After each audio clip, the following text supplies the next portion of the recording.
Assalamualaikum warahmatullahi wabarakatuh. Untuk materi kali ini kita mempelajari tentang fisiologi kerja, yang dimana pengertian dari fisiologi kerja itu adalah salah satu cabang ilmu ergonomi yang fokus terhadap pengukuran energi yang dikeluarkan atau energi yang dikonsumsi oleh manusia. Jadi, fisiologi kerja itu adalah salah satu cabang ergonomi yang mempelajari tentang, energi manusia yang dihasilkan dan yang dikeluarkan. Selanjutnya, di sini saya membuat beberapa pernyataan tentang fisiologi kerja. Pernyataan yang pertama yaitu konsumsi energi diukur dalam satuan kilokalori. Setiap 1 liter oksigen yang dikonsumsi terdapat rata-rata 4,8 kalori energi yang dihasilkan. Di sini artinya, setiap 1 liter oksigen yang kita konsumsi, itu kita bisa menghasilkan 4,8 kilokalori energi. Di sini bisa dipahami kan ya? Misalkan kita mengkonsumsi 2 liter oksigen, berarti kita bisa menghasilkan berapa? 89,6 kilokalori energi. Begitu seterusnya. Yang selanjutnya, pernyataan yang kedua, faktor-faktor yang mempengaruhi besarnya kalori yang dikeluarkan antara lain usia, jenis kelamin, postur tubuh, berat badan, dan intensitas aktivitas. Di sini kita semua tidak sama dalam menghasilkan dan mengonsumsi atau energi yang kita keluarkan. Di sini ada faktor-faktor yang mempengaruhi, yaitu usia. Semakin kita bertambah usia atau semakin usia kita tinggi, maka energi yang kita butuhkan itu semakin banyak. Tapi semakin usia kita masih kecil, itu energi yang kita butuhkan itu semakin sedikit. Begitupun jenis kelamin. Laki-laki itu lebih banyak membutuhkan mengonsumsi energi dan lebih banyak menghasilkan energi. Itu udah menjadi hukum ya. Kalau kita lebih banyak mengonsumsi energi, otomatis kita lebih banyak menghasilkan energi. Dan kemudian postur tubuh. Postur tubuh juga mempengaruhi. Postur tubuh antara orang yang biasa aja, sama orang yang kurus, dan orang yang agak berisi. Kemudian berat badan. Kemudian intensitas aktivitas.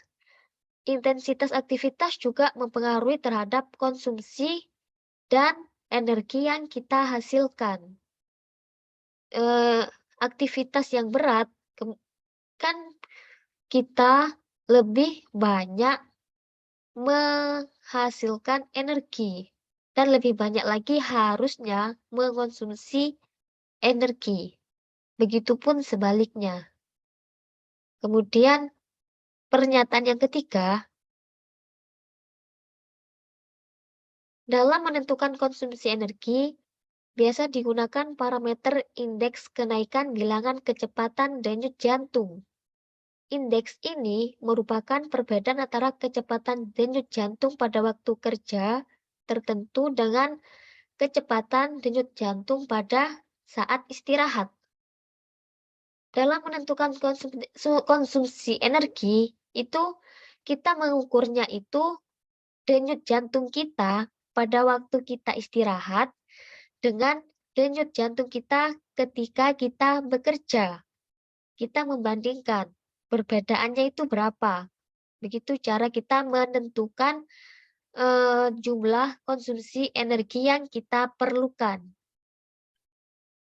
Kemudian yang selanjutnya, untuk merumuskan hubungan antara energi ekspedentur dengan kecepatan denyut jantung, digunakan persamaan regresi sebagai berikut. Yang dengan simbol Y yang artinya energi atau kilokalori per menit, X yang artinya kecepatan denyut jantung denyut per menit. Kemudian pernyataan yang kelima, itu bisa diartikan bisa menjelaskan. Maksudnya menjelaskan batas atas beban kerja yang dapat diterima adalah di mana working pulse atau denyut jantung selama bekerja tidak naik secara tak terbatas. Dan ketika kita berhenti, ketika kerja berhenti, denyut jantung kembali ke resting pulse atau denyut jantung pada istirahat.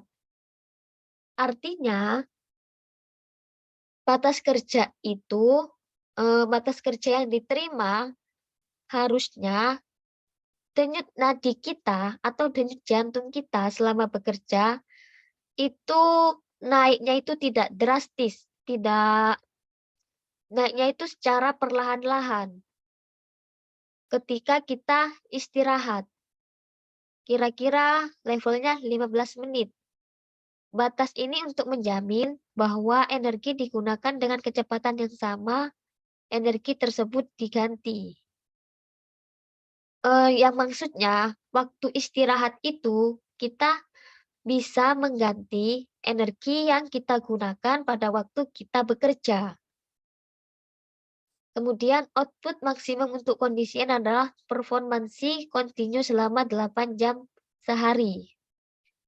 Maksudnya yang diharapkan setelah kita istirahat itu kinerja kita maksimal, performa kita maksimal dalam kita bekerja selama dalam 8 jam sehari. Kemudian batas performansi kontinu untuk laki-laki adalah rata-rata working pulse sebesar 35 denyut per menit di atas resting pulse, sedangkan untuk perempuan sekitar 30 work pulse. Jadi ketika bekerja itu harusnya normalnya laki-laki itu 35 denyut per menit, sedangkan kalau perempuan 30 denyut per menit. Mungkin sekian yang bisa saya sampaikan. Saya mohon tanggapannya. Wassalamualaikum warahmatullahi wabarakatuh.